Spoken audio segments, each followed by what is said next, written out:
So we just learned a lot about hummingbirds by reading a nonfiction book. A nonfiction book is a book that is about real facts.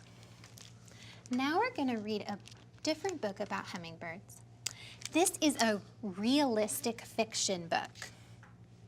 So realistic fiction means that the story is made up by the author, but it includes a lot of real details or events. So this author, she made up a story about hummingbirds, but because it's realistic fiction, there's a lot of details about hummingbirds that are real. So think about all of the facts you just learned. Think about all of the facts that you wrote on your papers. And see if you can find those same facts in this realistic fiction story about hummingbirds. In the chilly morning, soft fog paints the garden gray. Pink petals drift from the trees, and leaves dangle damp with dew. Tucked among the shiny leaves, a fluffy ball of dark feathers breathes softly. The tiny bird sleeps so deeply, he does not wake when squirrel races by, leaping from branch to breakfast. Or we learned that hummingbirds are very small. Do you see the tiny hummingbird? Yeah. It's like it's a big pine cone. Yeah, it does look like the size of a pine cone. Quietly, the sun rises, spreading its light, turning the garden green and the pond gold. Gently, the warm sun touches the sleeping bird till he stirs, stretching his wings like a small dark fan, and flies into brightness. As he dances in the sun, Hummingbird sparkles red, orange, green, his colors flashing in the morning light. Now the author used the word he. The author told us that this was a male or a boy hummingbird, but is there a way that we could have known that it was a male hummingbird? The ruby neck. Yeah, Tyler. You're right, the ruby throat. We see in the illustration, because good readers look at illustrations. Often the illustrator gives us clues about the story. So we see that this has a ruby throat, so we know it's a male.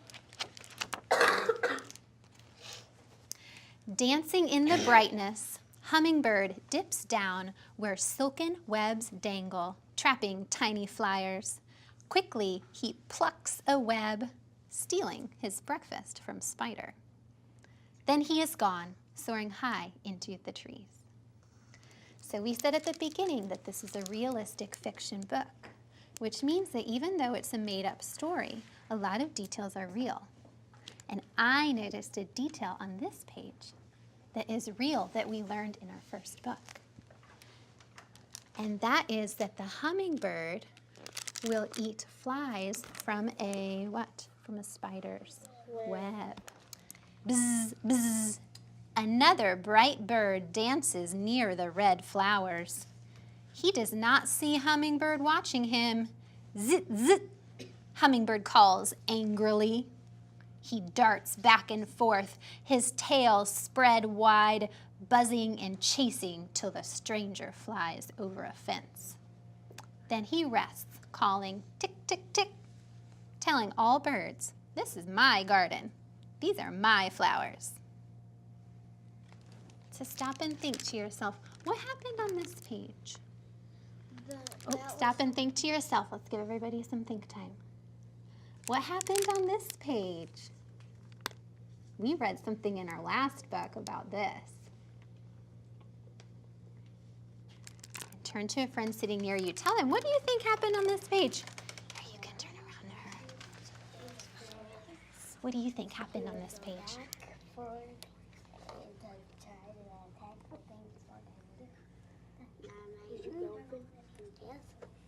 That's one good guess, because we know that's something that two hummingbirds do as they mate. What do you think happened? The other bird trespassed on another hummingbird's territory. Yeah. And we know that the hummingbirds are protecting their territory. Okay. Great job. Thank you for sharing with your partners. And who can raise their hand and share with everybody what happened on this page? He was trying to attack the other. Okay. Thank you. And I'll call on Olivia. You're raising your hand. They started fighting. They started fighting. Why? Because Okay, I'm still listening to Olivia. one of the hummingbirds were trying to get food, the other one came Uh-huh. trying to get the nectar. Yeah. Andelin, did you want to add anything? Or is that what you were going to say? About to fight. They're about to fight, yeah. Tyler, do you want to share more? That was the other bird's territory, and the other bird was coming towards to drink some Mm-hmm. nectar from another bird's territory. You're right. And is that what you were going to say? Mm-hmm. Yeah, so this was an interesting page that we learned in our last book, is that hummingbirds are protective of their territory, of their flowers. And if another hummingbird comes in, puff up their chest and flap their tail, chase them out of there. Just like in this story, just like Joanne Ryder, the author of Dancers in the Garden, just like Joanne wrote a story about hummingbirds, we are also going to write a story about hummingbirds using some of the facts and some of the vocabulary that we learned in our story. So here's what your story is going to look like. And sometimes when I'm writing a story, it's hard for me to think of sentences right away. So sometimes I use starters to help me. And so I have some starters here that we can use. And then we also have some lines that we can just write our own sentences. So this says hummingbirds can. So I'm going to think about what's something I learned that hummingbirds can do. Build a nest. They can build a nest, so I could write that. What's something else that hummingbirds can do? They can fly. They can fly. And you know what I'm going to add? I'm going to add on to that sentence because I remember learning that they can fly backwards. So I'm going to write hummingbirds can backwards. So if I'm not sure how to write that word, I'll just think about the sounds that I hear in backwards. I hear b, a, k, words, words. Hummingbirds can fly backwards. That's a great sentence to include in my story about hummingbirds. So let's look at my other sentence starter. Hummingbirds, what is this word? Can. Close, this is can. Are. Hummingbirds are. Good flyers. Hummingbirds are good flyers. Hummingbirds are pretty. They are pretty, you're right. How are they pretty? What makes them pretty? Their wings. Their feathers. So you could say they're pretty because of their shiny feathers or because of their ruby throat.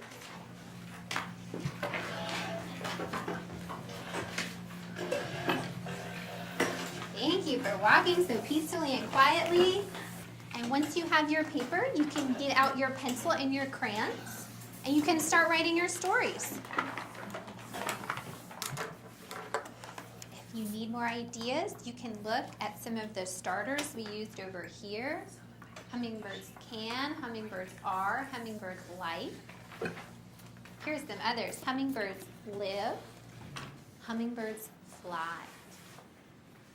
Those can be some helpful starters. And you can also look at, can I borrow your paper? You can also look at the notes that we took earlier from the first book we read to give you some more ideas for your story.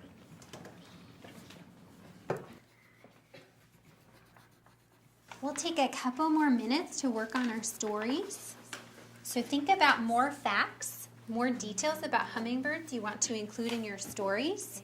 And then think about your illustration and how you can share information through details in your illustration. Thank you, Hannah. Thank you, Sasha. Thank you for walking so quietly and peacefully. Now look at your stories and choose your favorite sentence that you wrote telling about hummingbirds. Think about your favorite sentence. You can also look at your illustration and think if you have a favorite part of your illustration. and find a friend near you and tell them about your sentence and about your illustration. Can you read me your favorite sentence? Hummingbirds are pretty because they have pretty throats. And can you tell me about your illustration? That's Jimkona, her nest, and likes her flowers. She's gone to her flower and she has a red neck. And why'd you make the flower red? Because she likes red flowers. Hummingbirds. The male has a red flower. You're right, males have a ruby throats. Can you read me your favorite sentence? Hummingbirds migrate to Florida and Mexico. Great. And And you drew your map from Florida to Mexico. Great detail. Thank you. Yes, Tyler, can you read all of us your favorite sentence? Hummingbirds like red flowers. Excellent. And can you show us your illustration? Because we see the red flowers in Tyler's illustration. Great job. I have a surprise for you. Take a look at this and see if you can guess what this is. Hummingbird. Oh. Let's give everybody a little bit of think time. Now you can tell me, what do you think it is? Hummingbird feeder. This is a hummingbird feeder. Excellent job. So what do you think this liquid is inside? Nectar. It's nectar. And so what we're going to do on our nature walk today is we are going to hang this up near the school, and hopefully some hummingbirds will come and want to drink the nectar, and you'll be able to see the hummingbirds. Before we hang it up, though, we need to decide where to hang it. So we need to solve this question. I wrote the question up here. So here's our problem. Here's our question. Where should we hang our hummingbird feeder?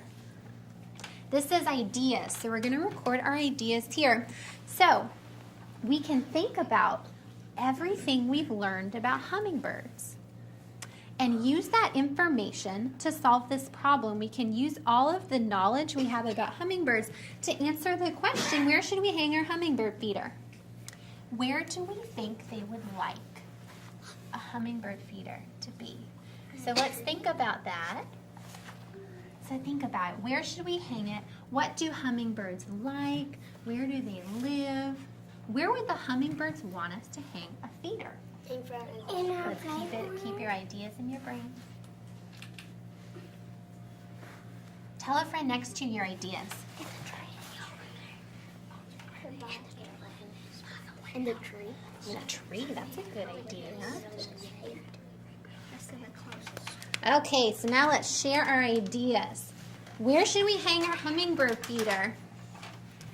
Thank you. I'd say by the window. By the window. So we can see it. So that's a good idea. So I'll write by a window.